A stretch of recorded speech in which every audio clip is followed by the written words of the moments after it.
Hello, ladies. How are you doing? I welcome you to this episode of Ask Dr. Shane. I'm Dr. Shane, and I've had just an overwhelming amount of response on my Facebook group, Choosing Mr. Right. That's Choosing Mr. Right. If you're interested, feel free to inbox us, and we'll gladly let you become part of our community. And a lot of the women were talking about the topic of mama's boys, and so it was an intense topic, whereas I had women on the one hand who said, I met a mama's boy, I ran, and you should run too. And the other extreme was I had women who had been married to quote unquote mama's boys, and some had had great experiences and some had horrible experience. And then I had actually women who were mothers, and they were saying, well, I'm definitely not going to raise a mother's boy, but I'm going to make my son respect women. So there was just a lot of topics, and I appreciate you for chiming in. When I think of my experiences and my practice with mama's boys, I think of three dynamics. The first dynamic is what I will term to cultural warfare, and we'll talk about that shortly. The next one is what I can term family feuds. And the third is some situations are just fluid. That means they're kind of ever evolving, or we need to just get more information or possibly work on the relationship and see what will happen over time. So the first case is cultural warfare. And I think of this family that I had where this gentleman was from the Deep South, and he had an extremely large extended family.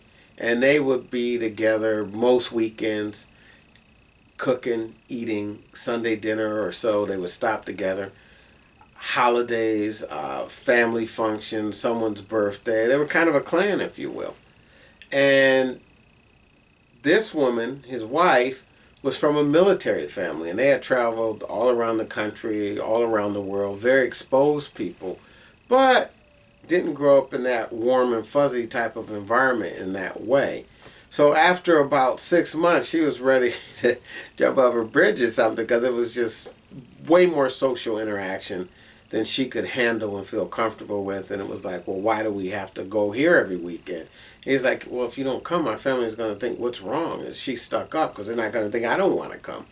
So it was a really challenging situation.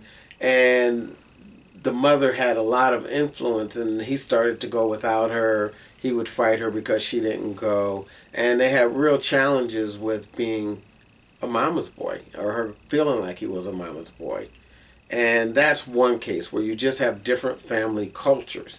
And so if you're looking at someone, try and assess them through the culture of their family lens when you try to determine, is this a mama's boy or just someone that's just used to maybe doing things differently. The second group is what I call family feud. So there is a tension between you and his mother. And he tries to resolve this tension but can't. If I choose my mother, I'm a bad husband. If I choose you, I'm a bad son. Kind of the proverbial catch-22.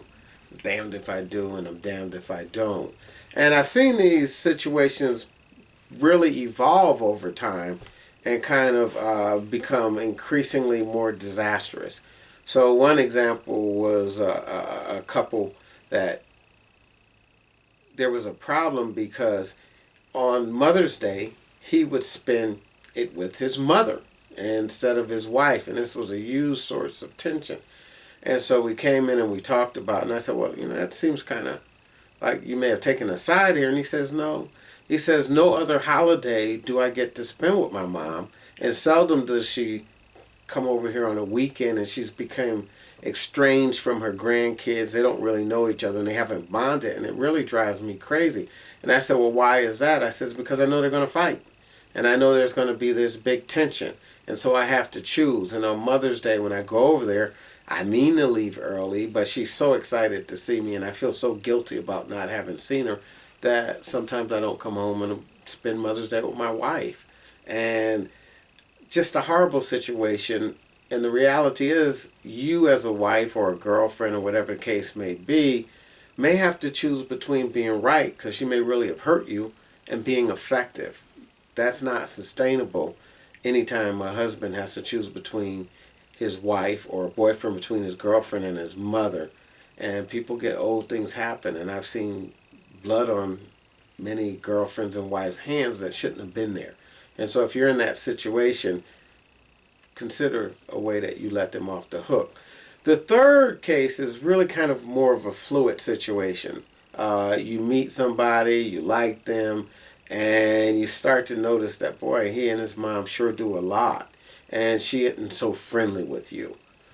So I get that's a hard situation. Everyone wants to be embraced and wants a loving, prospective mother-in-law, or if you're not even thinking about marrying a person, you want a very good relationship. And in those situations, I've seen them turn around. I've heard from wives who said, initially she hated me, and now she likes me more than him. So I say all that to say that there's an opportunity to really bridge the gap and really find, hey, how do we connect?